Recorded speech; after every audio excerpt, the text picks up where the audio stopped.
सरकार और किसान नेताओं के बीच अब 20 को होगी बातचीत। कृषि मंत्री ने कहा, दशा और दिशा बदलेंगे नए कृषि कानून। वार्ता से पूर्व सोमवार को कृषि मंत्री नरेंद्र सिंह तोमर ने तीनों नए कृषि कानूनों की जमकर तारीफ की। उन्होंने कहा, इन कानूनों से देश के किसानों की दशा व दिशा बदलने वाली है। बाइडेन के शपथ ग्रहण समारोह से पहले हाई अलर्ट। अमेरिकी कैपिटल कॉम्प्लेक्स में लगाया गया लॉकडाउन।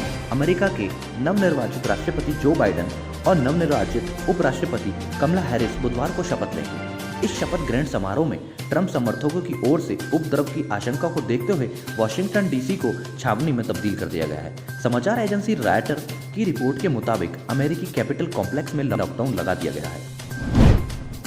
1 लाख बाइकर्स किसान तिरंगा यात्रा में हो सकते हैं शामिल, मिली खुफिया जानकारी। दिल्ली पुलिस के एक वरिष्ठ अधिकारी ने बताया कि स्पेशल ब्रांच की ओर से दिए गए इनपुट्स में कहा गया है कि सोशल मीडिया जैसे व्हाट्सएप व फेसबुक पर एक पैम्पलेट सर्कुलेट हो रहा है। पैम्पलेट में बाइकर्स रैली में 1 लाख बाइकर्स को शामिल करने का लक्ष्य रखा गया है। रैली सेक्टर 78 पंजाब से शुरू होगी और सिंघू बॉर्डर पर आकर रुकेगी। पैम्पलेट में एक व्हाट्सएप नंबर दिया गया है। इस नंबर पर फोन कर लोग अपने सवाल पूछ सकते हैं।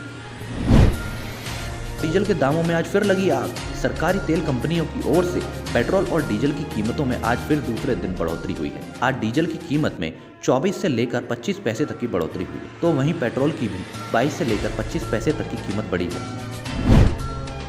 उत्तर भारत घने कोहरे की चपेट में, अगले 4 दिन तक शीतलहर से राहत नहीं।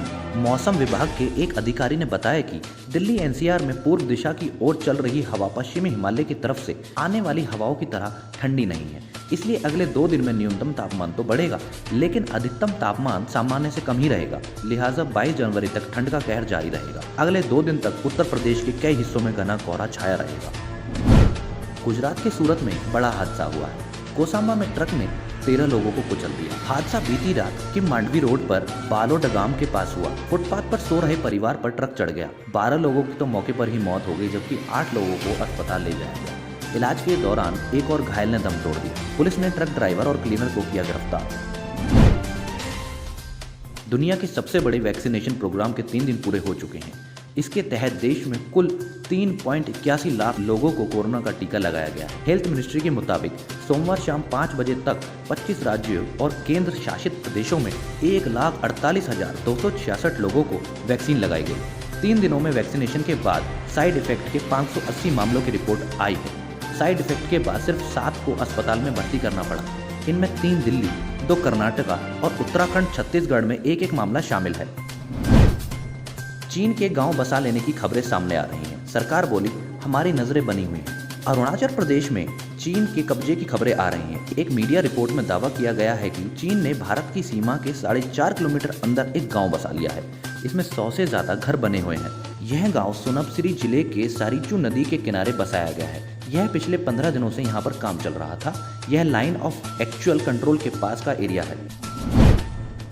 गणतंत्र दिवस परेड की फ्लाई पास्ट में शामिल हुआ राफेल दिखाएगा करतब। इस बार गणतंत्र दिवस परेड में राफेल समेत कुल 42 विमान हिस्सा लेंगे।